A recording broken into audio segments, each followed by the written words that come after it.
You guys, I just got through watching this MIKAYLA NOGUEIRA video where she is talking about Tati Westbrook.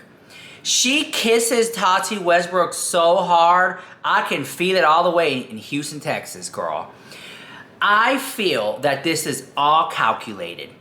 I want to thank all my new members in April. Thank you for joining my members and being a sneaky snake. You can too by joining. And I want to thank Michelle and Henry Casavant, Renee, Sweet Beach, Maybell, Drew Carson, Sawan Angie, Ashley, Jesse Whitman, Charles Fashion, Jeff Diggs, Lumi, Heather Hunter, Angela, Sanders, Alina, Willis, Melissa Cardenas, Tora Sutan, Shell, Shorty, and K-Cash, Misty, Dreamy, Bling, and Kay. Thank you guys. Tati Westbrook holds the cards. We all know this. If Tati Westbrook says that your product is good, it will sell out. Didn't she do that with like Shane Dawson and Jeffree Star stuff? You're talking about a woman who has so much heritage, Tati, who has so much of a background. She is like the backbone to the beauty community. Like she has more makeup than God. And God creates makeup. So I don't even know how that even happens. So let me just say this.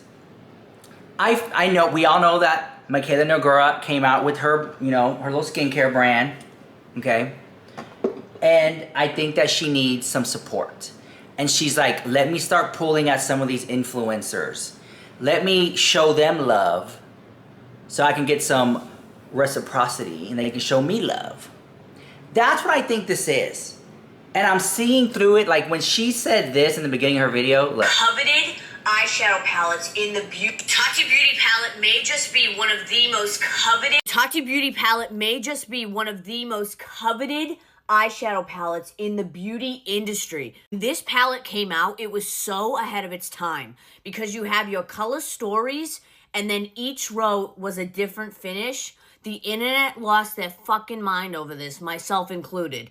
Remember there was even a Tati palette volume 2 that never saw the light of day, except for the people that stole it. I may have gotten roasted yesterday for almost throwing this in the trash, but I'm gonna make it up to you today. We're gonna do a look. What I loved about this palette, I would use every single shade in this. The shades are so versatile. And this row was always my favorite, but I think today I should give this row some love.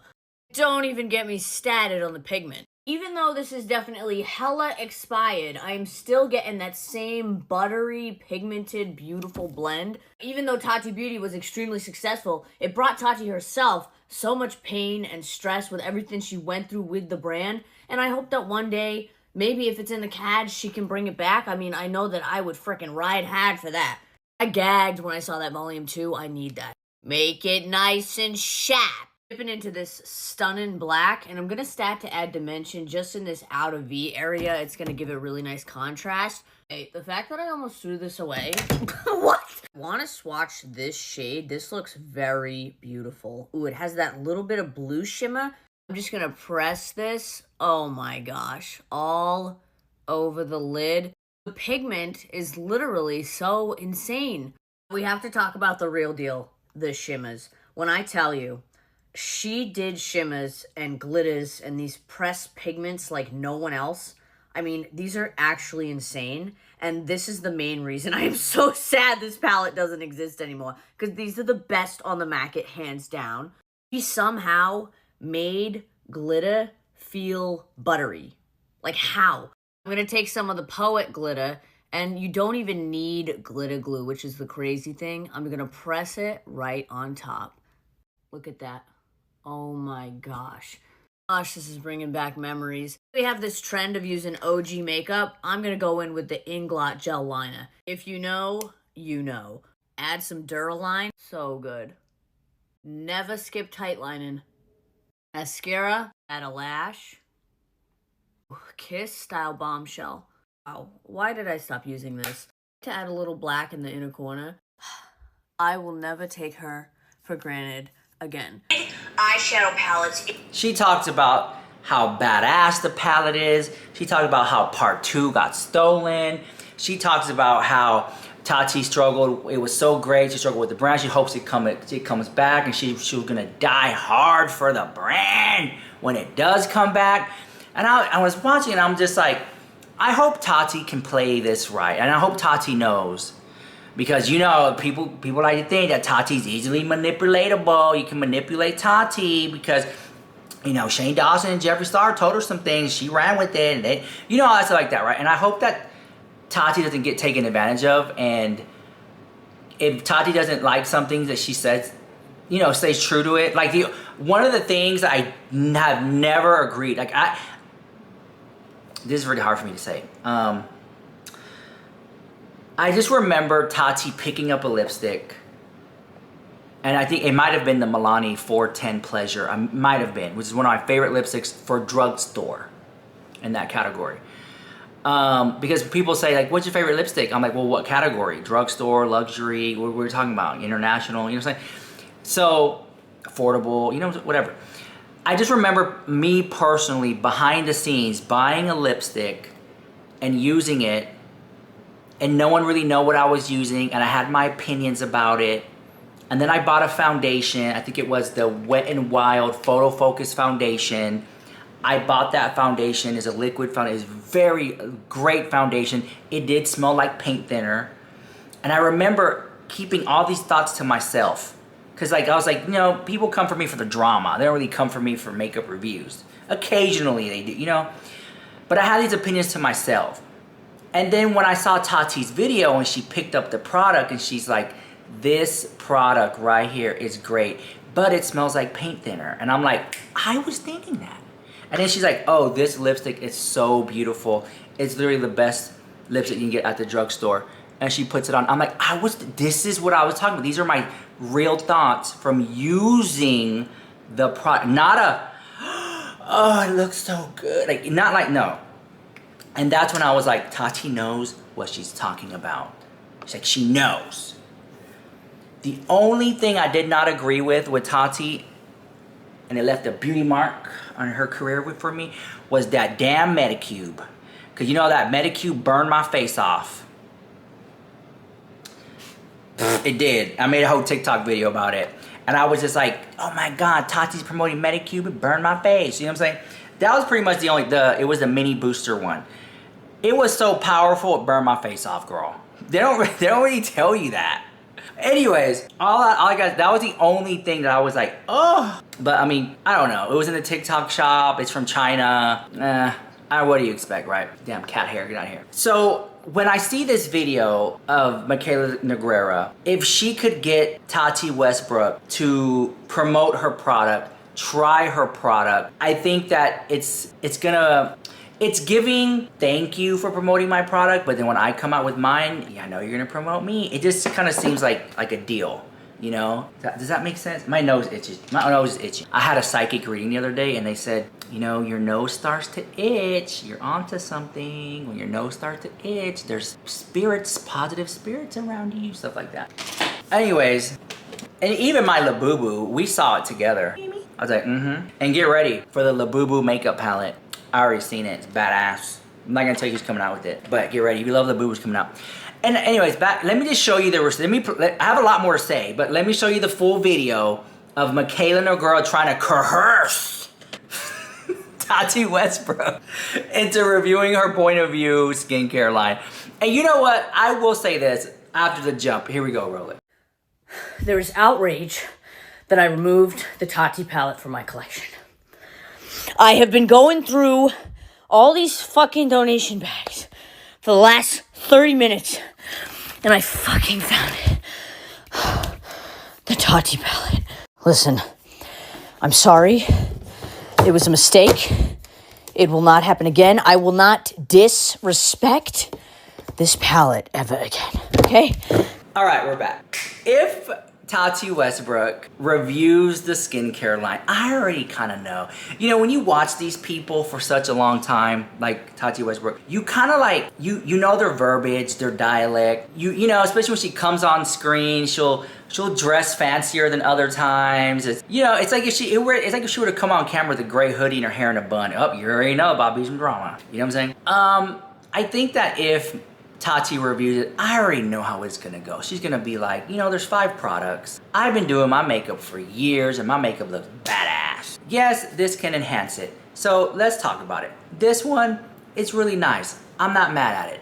This one right here, you know what? I really liked how my makeup looked underneath it. Might need some more time. First impressions. This one right here, this product, if you buy this one, you really don't need these other two. Stuff like, okay, then let's move on. But this one right here is a no for me, but this one I really like. I think that's how her review would really go, right?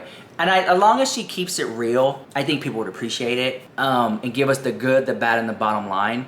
But there's so much controversy behind it. Like when MIKAYLA said it's Korean, her verbiage was, it's like Korean skincare, it's Korean skincare inspired. What is that? Is it Korean skincare or is it not Korean skincare? Like, what is Korean skincare inspired? Real Korean skincare has a Korean founder, all right? And it has ingredients like ginseng and so on and so forth. You can pick up what I'm putting down. So on top of MIKAYLA going to Korea and saying that the food tasted nasty, all the Korean food, and she ate a hot dog while she was there. And then you got the mascara gate and the lashes, her beef with Jeffree Star, her beef with Trisha Paytas, calling Rich Lux a piece of shit, blocking me. You know what I'm saying? It's just so, and there's so much more. I mean, there's the lore. There's a huge lore behind it. Donation scandal. You know what I'm saying? There's just a lot, right? And so I wonder if it's even worth Tati Westbrook's time to do it, you know? If Tati Westbrook wanted some views, yeah, she would review it, you know? But is it gonna cost her following saying, you know, I had so much respect for you, how dare you review it? You know, like I have met some influencers that low-key only review quality luxury things. Like you'll send them something, they won't review it unless either a check behind it or it's quality, or they can somehow, I'll do you this favor, you do me one later type vibe, you know what I'm saying? When Tati Westbrook's palette came out, it's a no-brainer. The palette was great. It was a great palette. I never met anyone in my soul who did not like the Tati Westbrook palette. And I'll say this, I had a friend of mine, if you guys have been watching me for a long time, her name was Zanaya. She was openly trans, and she loved that Tati palette. I have never seen a Tati palette hit pan so many times with so many different colors. That palette was busted. Like she took it to every pageant in Texas, every drag show she ever went to, out of state, in state. She has won crowns and trophies and ribbons and sashes with this palette. Sadly, Zanaya passed away, and she loved that palette. She was like, this palette mine to go to. When I wear this palette, I'm gonna win the page. When I go perform on stage, I'm wearing this palette. You know what I'm saying? I remember I went to her house and she had all her makeup, her Tati palette sitting right in front. And I'm like, girl, that palette is old, girl. So it's still my tried and true, girl. It's still my tried and true. My tried and true. So that Tati palette really hits an emotional place for me because I've seen my friends who are no longer here with us really ride for this palette. And I know the palette was great. I was one of the lucky few people who got sent the palette in PR with a nice note from Tati. It was a great palette. I could never say anything negative about that palette. If I wanted to or not, it would be a lie. So when it just holds a sacred heart. So for MIKAYLA to say that and bring Tati up at a time when no one's really, like, she's not involved in drama, so no one's really talking about Tati right now, with the, you know, in Drama Island in that case. I mean, Tati Westbrook is relevant in her own world, but I'm saying, like, in the world of drama, we haven't really heard much, you know what I'm saying? So when MIKAYLA brought her up, I'm looking at things, and this is why I get so much online hate, is when I look at situations, my lens and my scope of how I view things is from a different angle. You know, I'm looking at it like, ooh, is this a PR stunt? Is this marketing? Is this subliminal messaging? You know what I'm saying? Was this product marketing something, subliminal messaging? Well, this all kind of aligns because 6 months ago she had said, you know what I'm saying? It's all like aligning up with it. So I just was thinking to myself, like, she's talking about Tati. She wants Tati's good graces of a palette. And I just think it would have been nice if, you know, Tati would, I don't really know. At this point, I don't, you know, I talk a lot, but this is one of the few times I'm just kind of like, will Tati review it? Will she not review it? You know, and Tati loves PR. And I'm gonna be grand. I think Tati Westbrook said a couple months ago, she said, you know, I don't get that much PR like I used to. I remember me, back in 2017, 2019, I was getting 30 boxes, 40 boxes, a lot of PR. I mean, it's coming through the door. It was, I literally, one of my assistant's job was to go through all the PR and open it and take the packaging off and take it out of the box. So when I grab it and I do this, it's already open and ready to go because there's no plastic or box or tape around it. You know what I'm saying? that was someone's whole entire job at one point, because that's how much stuff we were getting. And if you know, you know, from behind the scene. And I don't get as much PR as anymore. The last PR I got was from Huda Beauty, her new setting spray, right? I got the new Anastasia Beverly Hills contour sticks and like small independent brands and stuff. I got the new MAC Cosmetics powder, which I actually really like. I know a lot of people are upset with missing the talc anymore. I'm not mad at it, I like it. Although I don't believe that it's a 24-hour shine oil control, because when I used it, my oils of the skin were pushing out, so that's gonna be a no for me. That was a false claim, but everything else was legit. All the other claims were great, except for the 24-hour shine control oil, no girl. But great powder. I mean, this is a staple in beauty community right here, this is it. 29 bucks, girl, can't beat that.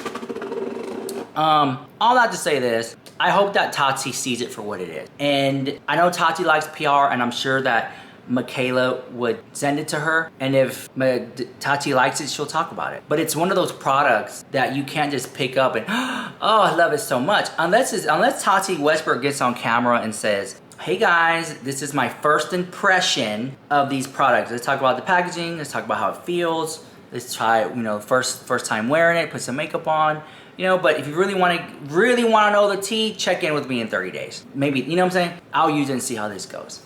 Give you my real honest opinion. That video I would really watch. I just don't want it to be like some type of, you know, I promoted you, so you promoted me. And in actuality, now that Mikayla has shouted out Tati Westbrook so hard on TikTok, I mean, the video's sitting at almost, let me look at it right here, 2 million views. Tati Beauty palette may just be one of the most coveted eyeshadow palettes in the beauty industry. And you know what? I'm looking at her palette. It doesn't even look used. When I roll it back and I'm looking at the palette. One of the most coveted eyeshadow palette. Let me show you. It doesn't even look like she tore through that. And Tati Westbrook knows what a palette that has really been used looks like. Let me see. There's a couple dips in the brown, couple dips in the little pinky shade, and you know, a little bit in the gold. But like, you haven't even hit pan. What'd you do? Like, just dab it and a few times, that was it? It doesn't even look like you've really used the palette. Then people are gonna argue, well, how do you know she didn't buy multiple? You don't know how they go with that. Shimmers. Let me see what she says. Add some Duraline, so good. Never. 188,000 likes, 1,550 something comments. Like the video. I can't get a like to save my life. Make sure you like this video, guys. But anyways, all about to say this, I hope this isn't some type of manipulation to get Tati to review right before the relaunch of the launch, because her stuff is sold out, allegedly. So we'll see what happens, guys. Shout out to Tati. I love Tati with all peace and love, much respect. All right, switching gears here. We're going to switch gears, talking about Trisha Paytas backpedaling with MIKAYLA Nogueira. Now, we have the recording from Trisha Paytas' last podcast where Trisha said, and I will repeat it. She said, I think it's unsincere to talk about such a serious topic and applying your skincare brand. It comes across unsincere. That's what Trisha Paytas said. Now, because she said that, MIKAYLA Nogueira took to her Instagram and called Trisha out, and Trisha apologized, and they went back and forth. And if you guys don't know what I'm talking about, check out my other YouTube video, okay? And Trisha has now responded to the backlash. And I'm seeing a lot of backpedaling, and a lot of people are saying, I am so upset with Trisha. I lost my respect for Trisha. She should have stood her ground and apologized and still said, I apologize if I hurt your feelings, but I still stand by what I said. I do think it's disingenuous to promote a product while you're talking about such a serious topic. That's what people kind of wanted from her, but she kind of backed down due to ticket sales and the dangling of a carrot of maybe we can collab. I don't know, but let me show you the receipts. Here we go. I agree with the comment, to be honest, because obviously Mikayla has spoke out, not loving the take from the podcast. And normally I wouldn't care if I believed what I was saying or like agreed with myself in past tense, but I did go back to see it because I was like, damn, what did I really say, to be honest? Yeah. And honestly, I think Mikayla was pretty valid. I think my point I still kind of agree with. You know, I think I was just trying to say that Mikayla is known for being like the ultimate influencer, and she does have the knack for being able to sell the hell out of a product. So I think it was just a little distracting maybe to have, you know, do such a confessional and honest style video as a Get Ready With Me and obviously that's her style and I get that, but I'm just saying maybe that was a little bit distracting. And also I think my second point was, you know, maybe it was a little intense to say everyone who's commented on it, there's a special place in hell for them because, you know, as a content creator, you did kind of play into the speculation a little bit, but granted there is a big subsection of that's not constructive criticism and it's people who just hate her. So I totally get that. And I think those are fair points, but I think my delivery was just like so intense and like I think I came across very judgmental and insensitive and that like was not my intent. But I think I was just too emotional that day, to be honest. So I felt bad. I really did feel bad because I feel like I think because I actually don't dislike MIKAYLA. Yeah. If I thought she was just like a mean, nasty person, I wouldn't care. But I actually, I have a soft spot for her. I do. Yeah. And anytime we've ever talked about her, I feel like I think she's very camp. I usually am pretty neutral on MIKAYLA. Mascara Gate, kind of camp. Even when she was like, you tried being an influencer for a day. I think I understood her point. Delivery was a little much, but I understood her point. Yeah. So I've never really had it out for her. But I totally understand that I came across like very mean and judgmental, and especially if she's going through such a sensitive time. And I think I just worded it so insensitively. And in my head too, I was trying to be nice by paying her compliments. I was like, yeah. I commend her strength. The fact that she is willing to take him back with open arms is very beautiful. Yeah. Her work ethic is just so insane. The fact that she was going through such a hard time was able to do it all. But I also understand how, because my tone was so judgmental, that could be perceived as like passive aggressive when it was genuine compliments, because I do think that does take a lot of strength to still be able to present and get your work done despite all of that. So I was genuine about those compliments. So yeah, it's so funny. Yeah, criticism, whenever you hear it from someone, it just like never feels good. And I love MIKAYLA. I've always loved MIKAYLA. I've always defended her. And because of that, I see a lot of myself in her, where it's like I could tell she's very sensitive. Obviously, she's very young and like this is all new to her. And whenever I hear criticism about myself, like I immediately shut down that person with what they're saying, because also no one wants to hear it. You know what I mean? No one wants to hear that. She doesn't want to hear any of that, which, you know, that was my advice to her, was just like, oh, like just don't watch anything about yourself. And granted, like she was like, she like bought tickets to my Boston show. I didn't even know. Like MIKAYLA and I have talked a couple times in DM. We follow each other. I really love her. I did a TikTok on that Saturday before, which I mentioned in the last one, where I was like, which I never talk about hot topics, but I was like, damn, like I did not know. Like it really goes to show you don't know what someone's going through.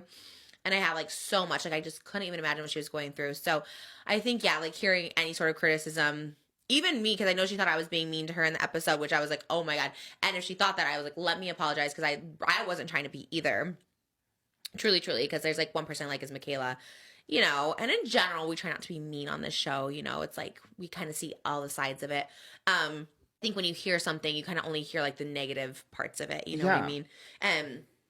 Then she did like a follow up where she was like, okay, she was kind of defending me, and she was. So I think it was like, and this morning we talked, like this morning of filming of Wednesday, she like had DM'd me and she's like, I'm sorry, I had like a mental, like a little breakdown, a little, I like, don't I'm blame okay. her. Yeah, I don't either. And that's the thing, like, it sucks when you hear anyone doing criticism, especially when everyone is. But then it's also like, if she really is a fan of mine, which like I didn't know really to that aspect of it. Like I don't know, you know what I mean? So I didn't know she like watched that or would see it. And when I apologized for that, she saw it. A lot of people kind of came for me for that. I guess the thing is like, this is what we do. Like, I mean, of course, in everyday life, because a lot of people are like, no one should be commenting on her husband except for her. Granted, if it's like real life, yes, of course, but it's influencer life and people talk about it. We saw it on People, like we talk about like People, whatever. And it sucks. Like, it's like me too. Whenever I'm like a hot topic in something, like it sucks, like hear anything. So that's why I just don't.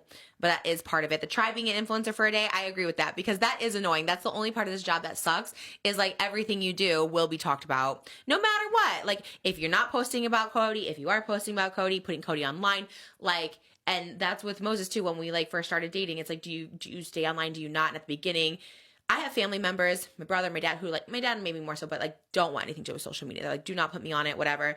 And then yeah, when you start dating someone that's not on social media, like Cody was and Moses and all stuff like that, it's kind of like, all right, like you have to be prepared for it. And I think like when we got a lot of hate back in 2021, like I felt so bad. It wasn't fair to Moses. I was like, that's not fair to Moses that he's getting his past dragged up and everything like that. But at the end of the day, it's not fair for sure. but you put them on social media. And I'm not saying that's with MIKAYLA. I'm just saying with our situation and just in general, like when you put someone on social media, that's just how it is. People are just like talk about you. And yeah, of course, I'm closer to her. And now I would never, like me and MIKAYLA have talked. I'm hoping to get to meet her in Boston next week. I was like, it's an honor if I get to meet you because if she's going to come to my show. And like now we're closer. It's hard when we know someone too, like Brooke or anybody, when something is a hot topic. So it's like, oh, if we don't talk about it, it's part of the podcast. It's kind of what we do. And I feel like we're pretty fair and kind in this day and age, especially about with women and all that stuff like that. Our angle is to never like tear them down for sure. But it is part of it. And me too. If I'm ever talked about or there's something happening, and with this MIKAYLA stuff, I did get a lot of hate as well, obviously, like, oh my God, how could you have talked about MIKAYLA like that? And I just try to apologize when I can, because like the last thing I wanted to do was like hurt her feelings. Like that was not my intention. To me, I was like, it's a really big story. People picked it up. It's everywhere. And then that, yeah, your point of view was, no pun intended, but there is a new line out. Point of view by MIKAYLA. I love the packaging, honestly. It's a good name actually, because then you talk about, hey, not sponsored, but I do like that. I heard what you were saying and I was like, okay, so I don't know. It's more just like a discussion. People are talking about it, but I totally get, and I felt really bad. Oh my God, to make someone cry is like, especially like that when you're going through something and you're emotional, because like no matter how well you seem to be doing and know how much money you're making, like it does feel the worst, especially him being in rehab. So she has like nobody to support her. Like if Moses was gone and I was going through like all of this by myself, like that would be extremely hard. So I felt really bad, and because I know her personally, obviously I have bias now, and especially now talking to her and stuff like that, like, but I feel like I've always had compassion. I feel like always, and I always say that when like older influencers bully her, and like, and bully in the term of like, we talked about bullying earlier, but when I think bullying is the definition of like you're constantly talking, like she talked about Rich Lux in that video where she's like, F you Rich Lux, because he really does relentlessly go after MIKAYLA for every little thing. And that's why she's like, and anyone who makes a video about this and blah, blah, blah, like, you know, F you, whatever. That is annoying when someone's like obsessed with you and like won't stop talking about you, and it's kind of one-sided. So I've always had her back when it's like an older influencer, like, you know, just constantly coming for her. But anyway, someone make a compilation of all the times I defended MIKAYLA, because I love her. I always think she's camp. I totally get it. I'm for her. I'm for her business, her hustle, her product placement, all that stuff like that. I think she looks great. I think she's beautiful. She has great taste in music if she's coming to my show. So I really like her. And of course, yeah, if I make anyone cry, especially if I didn't know them, like I still feel bad. Like that happened with Lauren Gray. She was on Zach Sang like a couple of years ago, and she's like, yeah, like Trisha was on a podcast making fun of me for hanging out with Bryce Hall. And I apologized to her because like the last thing I want to do is be mean. That was kind of in my mean era when I was being mean, but I don't want to be like mean, making people cry. Again, especially like it's me, like who am I to judge literally anybody for sharing anything or oversharing or sharing too much or too little. Yeah, she does get crazy unnecessary hate for kind of nothing, you know what I mean? And you know, girl, like, do you just keep doing you. And yeah, it sucks. It sucks like when you see, especially when you see someone that you're a fan of talk about you. Ooh, I've been there too. It's just the worst. And you kind of don't forget it. There's people that I like love and I still see, but I'm like, I'll never forget that time you talked about me, you know what I mean? But as Wendy Williams once said, I would ask you to protect my privacy, but I wouldn't. And she was true. You know, when she got her husband, that scandal was crazy. I mean, at least she's real about it, because you can't ask Wendy Williams to stop talking about hot topics, you know? Yeah. You both of them, and let me know what you think about this. Am I the only one thinking like that? And I'll see you guys in the next one. This is Rich Lux with the hottest celebrity news and gossip on Bye Guys.